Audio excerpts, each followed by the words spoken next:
bonjour, bonjour à tous, chers frères et sœurs, vous qui avez pris l'habitude de nous suivre depuis l'année dernière, 2018. Nous voici entrés dans 2019. Vraiment, voilà, c'est Madeleine Bala de nouveau pour vous présenter cette émission. Nous sommes à la veille de notre événement que nous appelons Born to Worship. Donc, nous changeons le titre de l'émission. Ce sera appelé En préparation de Born to Worship. Vous savez qu'avant Born to Worship, c'est à chaque fois l'émission en préparation que nous faisons. Et après Born to Worship, nous continuons à parler de la parole de Dieu avec l'émission que nous avons appelée l'adoration, un style de vie. Bonne et heureuse année à chacun d'entre vous dans vos maisons. Vraiment, paix et grâce chez vous. Le bonheur et la grâce vous accompagnent, est avec vous parce que nous sommes en Christ Jésus. Nous sommes bénis de la part de Dieu parce que nous sommes ses enfants en Christ Jésus. Je suis là aujourd'hui vraiment pour préparer le terrain pour Born to Worship dans quelques temps. Ce sera en février. J'ai déjà commencé à mettre les infos sur les réseaux sociaux. En février, le 9 février, de 15h à 17h, dans les locaux de The Bridge, l'église The Bridge, sur la chaussée de Louvain, numéro 50, à Woluwe-Saint-Étienne, 1932, notez bien 1932, pardon, à Woluwe-Saint-Étienne, parce que la chaussée de Louvain commence bientôt, très très tôt, depuis, je crois, Saint-Josse, mais il faut faire attention de bien le monter et aller vers Woluwe-Saint-Étienne. Saint-Étienne, c'est là que vous trouverez le numéro 50 de la chaussée de Louvain à 1932, Woluwe-Saint-Étienne, dans les locaux de l'église The Bridge, samedi 9 février, de 15h à 17h. Vous êtes vraiment tous les bienvenus pour ce moment que nous avons appelé un moment d'adoration, un rassemblement d'adorateurs. C'est ce que nous avons pris le temps de décrire pendant toutes les émissions que nous avons fait après l'édition que nous avons eue, la 3e édition que nous avons fait en mai l'année dernière, mai 2018, le 19 mai, si je ne m'abuse, 19 mai 2018, nous avions fait notre 3e édition dans les locaux de la radio-télévision La Foi en Jésus qui nous avait accueillis pour notre 3e émission. Nous rendons grâce à Dieu. Justement, je vais en parler là maintenant. Nous rendons grâce à Dieu pour Papa Letandoulo et toute sa famille. Nous les bénissons dans le nom de Jésus pour cette porte qui nous ont ouverte et pour cette collaboration qui a commencé depuis l'année dernière. Vraiment, nous croyons en Dieu pour des grandes choses cette année, encore des choses à faire pour que le royaume de Dieu s'étende, pour que le plus grand nombre de fils, de personnes reçoivent la vie de Dieu, reçoivent le salut et soient transformés par la puissance du Saint-Esprit, par la parole, l'évangile de Jésus-Christ qui apporte, comme nous l'avons vu dans une de nos émissions, la foi en Dieu et l'amour envers les frères. Nous avons eu le temps d'en partager dans 1 Colossiens chapitre 1, pardon, à partir du verset 9. Aujourd'hui, j'aimerais rester dans Colossiens pour rappeler la pensée profonde dans laquelle le Seigneur m'avait introduit par rapport à cet événement Born to Worship. Born to Worship, c'est simplement en français né pour adorer. Né pour adorer, adorer Dieu, notre Père en Jésus-Christ. Celui qui adore doit savoir qu'il adore Jésus-Christ. Il est en train de parler avec la femme samaritaine dans Luc chapitre 4, si je ne m'abuse, à partir du verset 18, est en train de parler avec la femme samaritaine et il lui dit nous adorons celui que nous connaissons. Il faut être dans un état où vous savez avec qui vous êtes en train de parler, avec être un chrétien qui a l'intelligence que le Saint-Esprit lui a donnée et quelque chose qui est en train de fonctionner correctement dans sa relation avec Dieu.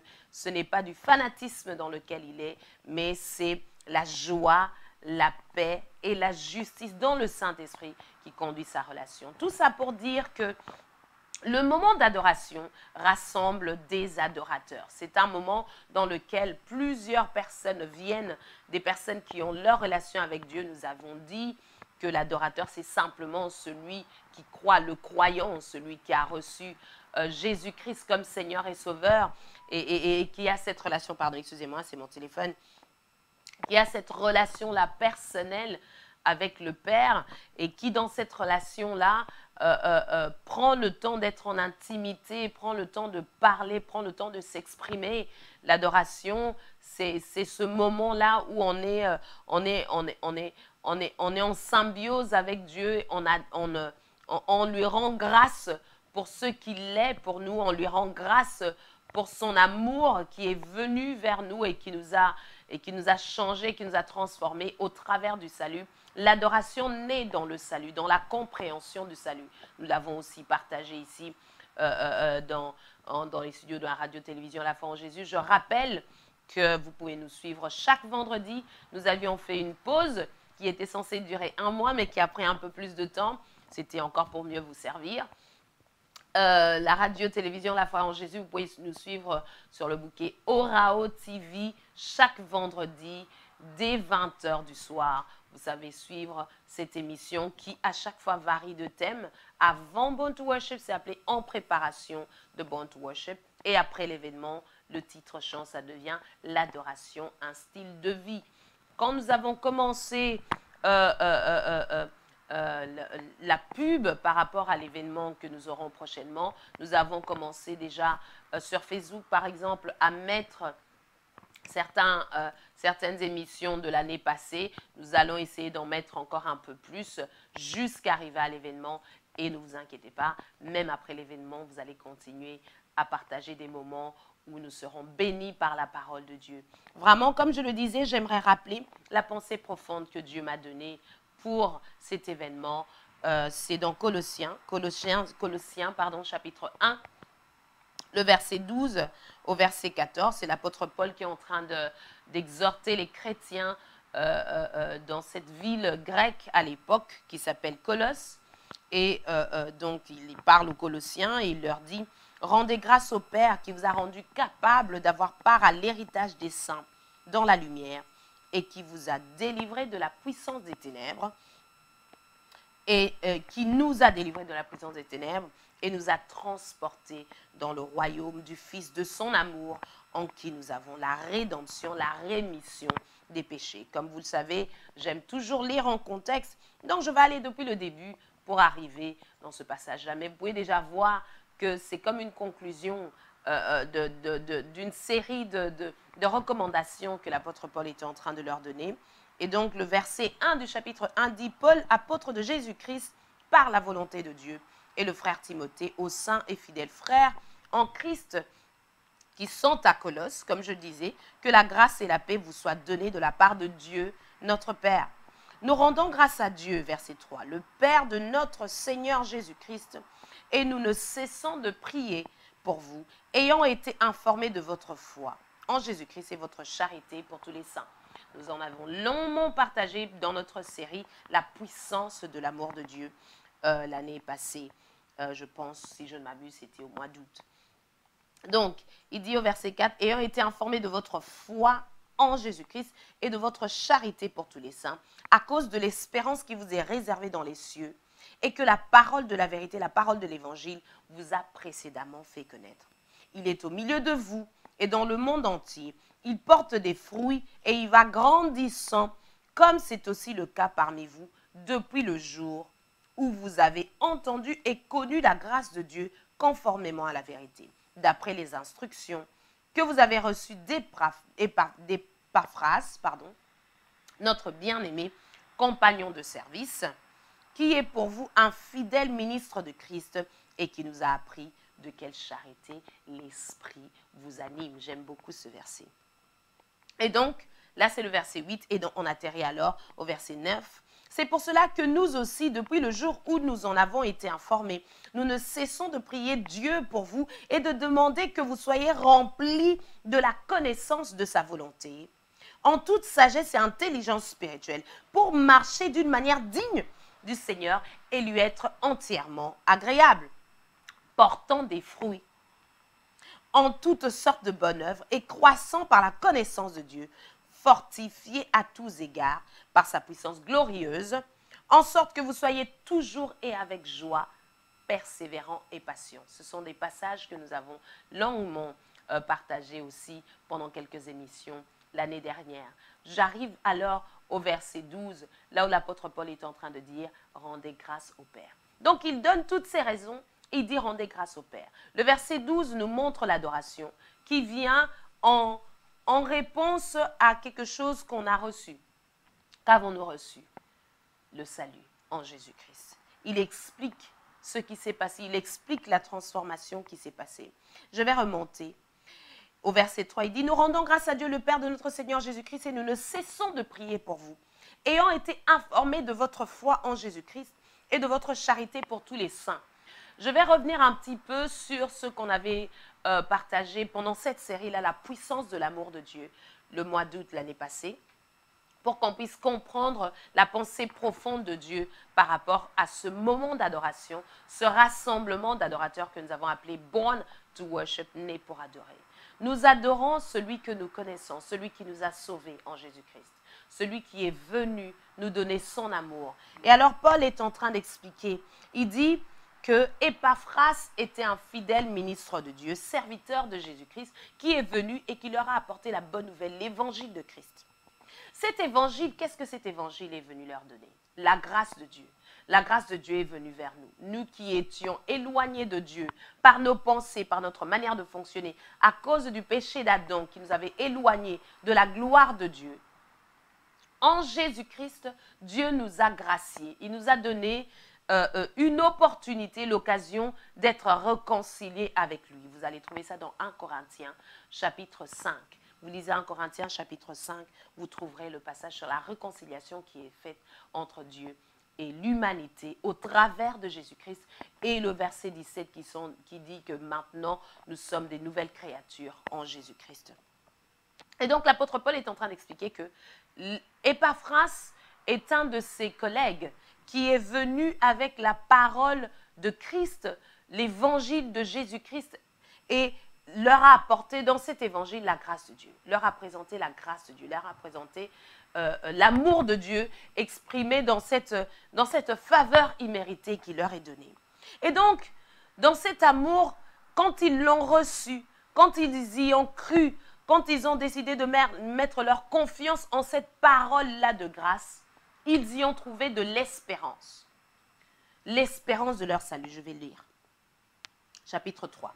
Nous rendons grâce à Dieu le Père de notre Seigneur Jésus-Christ et nous ne cessons de prier pour vous, ayant été informés de votre foi en Jésus-Christ et de votre charité pour tous les saints, à cause de l'espérance qui vous est réservée dans les cieux, et que la parole de la vérité, la parole de l'évangile vous a précédemment fait connaître. Ça, c'est le verset 5. Il dit que la parole de la vérité, la parole de l'évangile, vous a précédemment fait connaître l'espérance du salut. L'espérance du salut vient avec cette assurance que je suis une nouvelle créature. Jésus-Christ est mort pour mes péchés. Ma conscience désormais est purifiée. Je ne suis plus pécheur. Dans mon esprit, cette nature de péché, cette nature de faire ce qui ne correspond pas à Dieu, ce qui ne correspond pas à l'amour de Dieu, de conduire mon être dans un chemin qui ne glorifie pas Dieu, cette nature a été ôtée. Ce n'était pas par ma propre force, pas par ma propre puissance, mais Dieu lui-même s'est incarné dans la chair en Jésus-Christ et il a pris ma place. Il a pris le châtiment qui est venu me donner la paix. Ésaïe 53. Il l'a pris sur lui et il m'a donné la vie. Il m'a donné la vie éternelle. Désormais, dans mon esprit, devant Dieu, je suis juste, tel que Jésus-Christ est devant le Père, tel que Dieu, en Jésus-Christ lui-même, m'a adopté. Donc, c'est quelque chose qui ne pouvait pas se faire par une œuvre humaine. Personne ne pouvait faire ce que Dieu lui-même a choisi de faire pour nous dans la personne de Jésus-Christ. Il dit, Épaphras vous a parlé de l'évangile.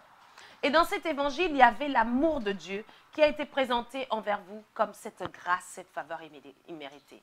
Vous avez compris la grâce que Dieu vous a faite dans l'œuvre du salut de Jésus-Christ, qu'il vous a dépeint, qu'il vous a expliqué. Jésus-Christ, né de la Vierge Marie, est mort. Il est né pour mourir pour nous donner sa vie.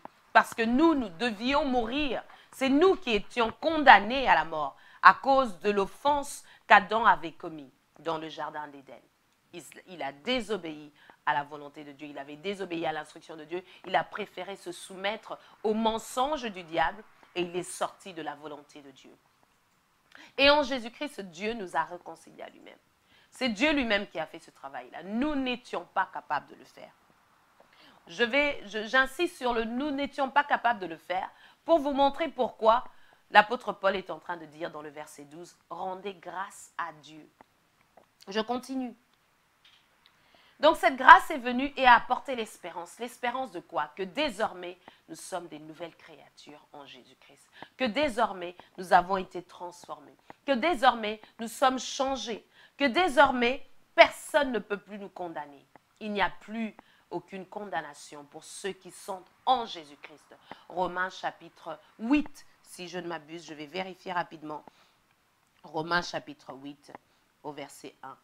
Romains 8, verset 1. Il n'y a donc maintenant aucune condamnation pour ceux qui sont en Jésus-Christ.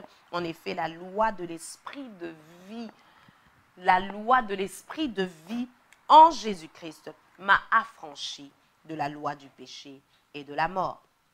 Je reviens sur Colossiens. Colossiens, chapitre 1, versets 12 à 14. Je suis en train de voir les versets 3 au verset 9. Et donc, l'espérance, c'est l'espérance du salut. C'est l'espérance qui vient te dire que toi, tu ne pouvais pas le faire, mais voici, je l'ai fait pour toi et tu peux en jouir en Jésus-Christ en mettant ta foi, en mettant ta confiance en ce que Jésus-Christ a accompli pour toi. Quand tu le fais, tu acquiers de l'espérance. L'espérance naît dans ton cœur. L'espérance que, au dernier jour, comme nous le disons communément, que tu ne resteras pas, que tu as la vie éternelle, que tu es le racheté de l'éternel, que désormais, il n'y a plus aucune condamnation sur ta vie parce que Jésus-Christ a déjà accompli le jugement, le châtiment qui nous donne la paix. Jésus-Christ l'a déjà accompli. Nous avons désormais cette paix. Le châtiment qui nous donne la paix est tombé sur lui. Ésaïe 53. Pardon, je vérifie quelque chose. Et donc, ce châtiment qui nous a donné la paix est tombé sur lui. Nous avons désormais une relation renouvelée avec le Père. Notre relation avec le Père désormais est une relation qui ne peut être tachée par ce que nous faisons, ce que nous pensons, ce que nous disons. Pourquoi? Parce que ce n'est plus sur nous, c'est sur Christ. Ce n'est plus sur nous que ça compte, ça ne compte plus sur nous. Dieu ne compte plus nos offenses, sinon la justice qu'il nous a donnée en Jésus-Christ serait nulle, serait vaine. Dieu ne compte plus nos offenses parce que nous sommes en Christ Jésus. Nous en avons aussi longuement parlé. Quelqu'un se pose maintenant la question de se dire quoi? Donc, comme l'apôtre Paul aussi, on lui a posé cette question. Ok, donc Dieu ne compte plus nos offenses. Nous pouvons pécher comme nous voulons, vivre comme des païens parce que de toute façon, Dieu nous a pardonné. Faux et archi faux. Pourquoi? Parce que la grâce de Dieu vient révéler la responsabilité du Fils envers le Père. Tu as été gracié. Si en étant gracié, tu retournes faire le mal dans lequel Dieu t'a tiré, ça veut dire que tu n'as pas compris que tu avais été gracié. Normalement, celui qui est sorti de la boue n'a pas envie de repartir dans la boue. Il a envie d'être lavé et transformé et de rester saint et de rester pur. Nous avons été sanctifiés en Christ Jésus. En Christ, nous avons été mis à part. Celui qui a été mis à part, son désir n'est plus de pécher. Son désir, c'est de rester dans cet état-là, de faire des choses qui vont glorifier Dieu. Parce qu'il est dans l'état où il plaît déjà à Dieu. Il est dans l'endroit. Jésus-Christ, c'est une position. Jésus-Christ, c'est un endroit. C'est le lieu dans lequel Dieu te regarde et il est content. Il dit, tu es dans mon Fils, tu es en moi. Demeurez en moi. Et si mes paroles demeurent en vous, nous sommes un. Jésus-Christ en a parlé dans les évangiles. Donc, le fait d'avoir reçu la grâce de Dieu n'est pas une permission pour aller pécher, même plus que le païen. Le fait d'avoir reçu la grâce de Dieu en Jésus-Christ doit éveiller en nous cette conscience de « Waouh, j'étais dans le mal, waouh, on m'a sorti de là, je n'avais pas la force de m'en sortir. Ok, je ne regarde pas en arrière. Saint-Esprit, fortifie-moi. Je veux faire les bonnes œuvres que Dieu a préparées d'avance pour que je puisse les pratiquer. » Nous sommes dans un schéma que Dieu a déjà préparé d'avance. Et dans ce schéma-là, le péché n'existe plus comme un acte intentionnel. Intentionnel, ça veut dire que j'y ai réfléchi, j'ai décidé, je veux pécher contre Dieu. Dans le schéma des œuvres que Dieu a préparées d'avance pour nous, en Jésus-Christ, le mal n'existe plus. Donc celui qui a reçu la grâce de Dieu, c'est celui qui a reçu la nature de Dieu. Et comme je le disais dans une des émissions, ce n'est pas à Jésus-Christ qu'on va aller demander de mentir, de forniquer, d'aller voler. Donc nous devons être conscients de ce que Dieu a fait pour nous, pour pouvoir l'adorer. Comme Jésus-Christ a dit à la femme samaritaine, nous adorons celui que nous connaissons. Notre foi, très souvent, est une foi fanatique. Ça veut dire que Jésus-Christ m'a sauvé, je chante, j'adore, je vais à l'église, j'ai des frères et des sœurs, je rentre chez moi et j'ai ma vie de tous les jours. Sans nécessairement comprendre de manière personnelle qu'est-ce qu'est le salut en fait. Et alors, quelle sera mon adoration? Si j'ai compris le salut, je vais adorer, personne ne va me pousser, personne ne va me dire « Levez les mains, arrêtons de parler, concentrons-nous, c'est un moment capital ». Personne ne va me motiver comme les coachs de motivation qu'on a aujourd'hui dans les conférences de motivation qui nous motivent pour nos vies. Fallait, faites ceci, donnez des comment on dit là, les résolutions. Merci. Les résolutions pour l'année, faites ceci, faites cela. Non. L'adoration naît de la conscience que j'ai du salut que j'ai reçu en Jésus-Christ. Je vais me répéter. L'adoration naît de la conscience que j'ai du salut que j'ai reçu en Jésus-Christ. Et l'apôtre Paul est en train de dire, cette grâce que tu m'as donnée, je ne la prends pas en vain. Je ne veux pas prendre en vain ce que tu m'as donné. Donc, je veux comprendre profondément ce que tu m'as donné et ne pas la gaspiller comme des perles qu'on donne aux pourceaux, comme c'est dit dans les évangiles. C'est ça, born to worship. C'est ça l'invitation à l'adoration. Un moment d'adoration, un rassemblement d'adorateurs. L'adorateur, c'est cette personne-là née de nouveau en Jésus-Christ qui a compris qu'une grâce m'a été faite et je l'ai reçue avec joie, avec simplicité de cœur, sachant que je ne pouvais pas le faire moi-même.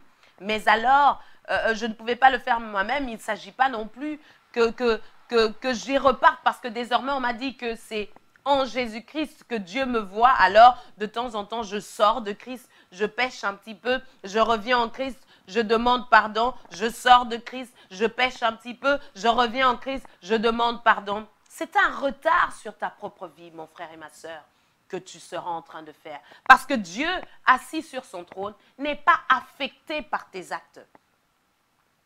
Ce qui a plu à Dieu, c'est l'œuvre de Christ. C'est l'œuvre de Christ qui a plu à Dieu. Il a accompli parfaitement ce que Dieu voulait accomplir pour l'humanité, pour que l'humanité soit réconciliée. Le royaume de Dieu s'est approché de vous. Cherchez premièrement le royaume des cieux et sa justice. Et ce royaume s'est approché de nous en Jésus-Christ. En Jésus-Christ, ce royaume s'est approché de nous. Et quand nous acceptons cette grâce qui nous a été faite en Christ Jésus, nous entrons simplement dans ce lieu où Dieu est content. Dieu n'est pas joyeux ou content ou satisfait quand nous faisons des choses, nous faisons des actes, ceci ou cela, je vais évangéliser, je vais chanter pour le Seigneur. Nous allons chanter lors de cet événement. Nous allons adorer le Seigneur. Ce n'est pas les chants qui plaisent à Dieu. C'est l'œuvre de Christ qui a plu à Dieu. Ça se conjugue au passé. Ce que Dieu a accompli lui-même, c'est ça. C'est son œuvre. C'est parfait. C'est complet. Nous n'y ajoutons rien. Que ça soit par ce que nous faisons de mal, que ça soit par ce que nous faisons de bien. C'est souvent une incompréhension que nous avons à cet endroit-là, que j'avais aussi jusqu'à ce que mes yeux s'ouvrent à la révélation de cette parole et que ma responsabilité en tant que fils dans la maison du Père se réveille aussi. Que waouh, je ne vais pas marcher dans ce chemin-là parce que ce n'est plus dans ma nature. Je ne suis plus un pécheur. Je suis devenu un fils dans la maison du Père. Et les fils dans la maison du Père, leur intérêt, c'est de faire la volonté du Père. Leur intérêt, c'est de ne plus être intéressés par ce que l'ennemi peut leur suggérer parce qu'ils ont compris que l'ennemi a été vaincu. Et ils ont compris que je marche dans la grâce de Dieu. Je marche, je suis en Christ. Et qu'en Christ, le schéma est déjà défini. Éphésiens chapitre 2 verset 10 que nous citons très souvent dans nos émissions, car nous sommes son ouvrage. L'ouvrage de qui? De Dieu en Jésus-Christ. Car nous sommes son ouvrage ayant été créés en Jésus-Christ. 1 Corinthiens chapitre 5 verset 17, nouvelle créature en Christ Jésus. Au travers de l'œuvre du salut. Car nous sommes son ouvrage ayant été créés en Jésus-Christ pour des œuvres que Dieu a préparées d'avance afin que nous les pratiquions. C'est ça la vie de celui qui est né de nouveau. La vie de celui qui est né de nouveau, ce n'est plus une vie de péché, c'est une vie des œuvres que Dieu a préparées d'avance afin qu'il les pratique. C'est ça la grâce de Dieu, c'est ça la miséricorde de Dieu, c'est ça l'amour de Dieu. Et donc l'adorateur, celui qui vient et qui, au travers d'un chant, au travers, les chants, ce sont des paroles qui sont mises en mélodie tout simplement. Et au travers des paroles qu'il peut exprimer, que ce soit dans sa chambre, que ce soit avec des frères, que ce soit dans un moment comme nous l'aurons, un moment d'adoration, un rassemblement d'adorateurs. Eh bien, ce sont des paroles de reconnaissance, tout simplement. Des paroles de reconnaissance parce qu'il décide de ne pas oublier, parce qu'il veut rappeler.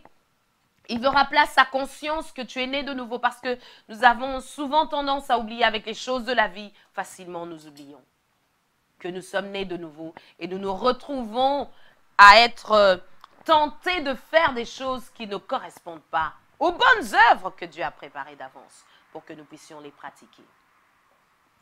Voilà celui qui est un adorateur. Voilà celui qui vient dans ce moment que nous aurons le 9 février, auquel je vous invite encore tous, Born to Worship, né pour adorer, ce rassemblement d'adorateurs. Voilà ce que cette personne-là vient faire, parce qu'il est l'ouvrage de Dieu ayant été créé en Jésus-Christ, une nouvelle créature en Jésus-Christ, pour des bonnes œuvres. C'est impossible qu'on sorte quelque chose de l'usine pour qu'il refasse encore des choses qui ne correspondaient pas à sa nouvelle composition. Je vous laisse méditer là-dessus. Mon temps est écoulé. Je dois m'arrêter là-dessus. Mais j'aimerais terminer donc en descendant vers le verset 12 pour conclure par rapport à cette pensée de Dieu pour cet événement. Donc je lisais, j'étais au verset 4, au verset 5. À cause de l'espérance qui vous est réservée dans les cieux et que la parole de la vérité, la parole de l'évangile vous a précédemment fait connaître. Je disais donc que le schéma est plus ou moins ceci par rapport aux Colossiens. Épaphras est venu leur apporter la parole de la vérité, la parole de l'évangile, la grâce de Dieu. Dans cette parole de Jésus-Christ leur a été apportée. L'amour du Père leur a été présenté. Et quand ils l'ont reçu, c'est l'espérance du salut qui a pénétré leur cœur, a pénétré leur pensée. Cette espérance du salut a produit en eux la foi en Dieu et l'amour pour les frères. Nous avons longuement parlé là-dessus et je vous invite à revenir sur nos vidéos qui sont sur notre chaîne YouTube, Madeleine Bala, vous allez trouver toutes nos vidéos là-dessus. Je continue, je descends. Et donc, il dit, l'évangile que vous avez précédemment fait connaître, il est au milieu de vous et dans le monde entier, il porte des fruits et il va grandissant. Comme c'est aussi le cas parmi vous, depuis le jour où vous avez entendu et connu la grâce de Dieu, conformément à la vérité, d'après les instructions que vous avez reçues d'Épaphras, notre bien-aimé compagnon de service, qui est pour vous un fidèle ministre de Christ et qui nous a appris de quelle charité l'Esprit vous anime. On en a parlé aussi longuement et je disais juste une parenthèse par rapport à ça que la charité ici, c'est l'amour du Père agapé qui ne vient que au travers de la compréhension de cette grâce de Dieu qui nous donne cette espérance, qui ensuite nous met dans cette disposition de confiance en l'œuvre que Christ a accomplie, donc la foi en Dieu. Et c'est dans cette foi en Dieu-là que nous recevons l'amour de Dieu pour les frères. Donc la charité dans laquelle l'Esprit vous anime. Ce que nous faisons des fois, c'est juste peut-être par éducation, le savoir-vivre, mais ce n'est pas nécessairement l'Esprit qui nous anime dans un amour envers les frères. C'est différent. Et ça, c'est, je ne vais pas dire c'est réservé, je vais dire il n'y a que ceux-là qui sont nés de Dieu qui peuvent le donner parce que c'est cet amour-là qui transmet la vie de Dieu. C'est pour cela, verset 9, que nous aussi, depuis le jour où nous avons été informés, nous ne cessons de prier Dieu pour vous et de demander que vous soyez remplis de la connaissance de sa volonté. Il n'y a pas que le fait d'être né de nouveau, il y a le fait de grandir dans la foi, il y a la marche dans la nouveauté de vie, il y a la nouvelle vie, il y a une discipline, les disciples de Jésus, il y a une discipline à tenir que le Saint-Esprit vient nous enseigner. Donc ici, l'apôtre Paul est en train de dire depuis qu'il a appris qu'ils ont reçu cette grâce de Dieu, cet amour de Dieu, eh bien, il prie pour eux, pour qu'ils puissent développer, être instruits par le Saint-Esprit dans la compréhension des choses de Dieu. Je continue. En toute sagesse et intelligence spirituelle, pour marcher d'une manière digne du Seigneur. Je fais référence ici au verset 10, à Colossiens chapitre 1, verset 10, à Éphésiens chapitre 2, verset 10. Pour marcher d'une manière digne du Seigneur. Quelle manière? Quelle manière d'une manière digne du Seigneur? Dans le schéma que Dieu a préparé d'avance, car nous sommes son ouvrage. Allez lire, je vous prie. Pour marcher d'une manière digne du Seigneur et lui être entièrement agréable, portant des fruits en toutes sortes de bonnes œuvres et croissant par la connaissance de Dieu, fortifié à tous égards par sa puissance glorieuse, en sorte que vous soyez toujours et avec joie, persévérants et patients. Et ici, j'aimerais encourager quelqu'un, c'est une année nouvelle, il y aura des défis à relever, mais nous devons garder dans le cœur la pensée qui est celle de 1 Jean, chapitre 4, du verset 9, je pense, et jusqu'en bas, et aussi chapitre 5, verset 4, qui nous rappelle que nous sommes victorieux en Jésus-Christ parce que notre foi a triomphé du monde. L'amour de Dieu est entré dans nos cœurs, nous sommes victorieux. Nous marchons en vainqueurs. Nous sommes plus que vainqueurs en Jésus-Christ. C'est ça que nous devons nous dire à chaque fois, dans chaque situation, dans cette année 2019. La parole de Dieu reste la même. Ce n'est pas parce que c'est une nouvelle année que la parole de Dieu va changer. L'amour de Dieu ne change pas. La grâce de Dieu ne change pas. La victoire que nous avons reçue en Jésus-Christ sur le péché ne change pas. C'est une position constante dans laquelle nous marchons. Et je termine. Verset 12. Rendez grâce au Père qui vous a rendu capable d'avoir part à l'héritage des saints dans la lumière. C'est là où nous sommes. Nous sommes dans la lumière et nous avons un héritage, l'héritage des saints. Et le gage de notre héritage, c'est le Saint-Esprit. C'est lui qui nous aide en toutes choses. Et il dit encore, rendez grâce au Père, verset 13, qui nous a délivrés de la puissance des ténèbres. Il explique le salut ici. Le péché a une puissance. Nous n'en sommes souvent pas conscients. Oh non, je vais me convertir. Vous restez là-bas. Merci beaucoup, mon frère, pour votre parole. Je vais décider quand je vais venir en Jésus. Ah bon? Le péché a une puissance. Qui nous a délivrés de la puissance des ténèbres. Qui l'a fait? C'est le Père qui l'a fait. Donc, quand notre cœur est saisi par la grâce de Dieu, N'attendons pas, mon frère, ma soeur. Même par ces paroles que je suis en train de dire, là où tu es, tu peux recevoir ce salut. Parler et déclarer, dire Jésus-Christ, je te rends grâce pour ce que tu as accompli à la croix pour moi. Je te reçois comme Seigneur et Sauveur. Enseigne-moi au travers de ta parole et au travers de ton esprit. Je veux faire tes œuvres. Et c'est tout. Et c'est une fête immense qu'il y a dans le ciel. Je clôture. Qui nous a délivrés de la puissance des ténèbres et nous a transportés dans le royaume du Fils de son amour. Dans le royaume de Christ, nous sommes dans le royaume de son amour, en qui nous avons la rédemption et la rémission des péchés. J'aimerais m'arrêter là. Vraiment, nous aurons encore la semaine prochaine, nous allons continuer là-dessus pour marteler le fait que nous sommes de nouvelles créatures en Jésus-Christ, que c'est l'œuvre du Père, ce n'est pas notre œuvre et c'est la raison de notre adoration. Le 9 février, le rendez-vous est donné de 15h à 17h de Bridge, 50 chaussée de Louvain, 1932, Woluwe Saint-Étienne. Demeurez bénis. À très bientôt. Au revoir.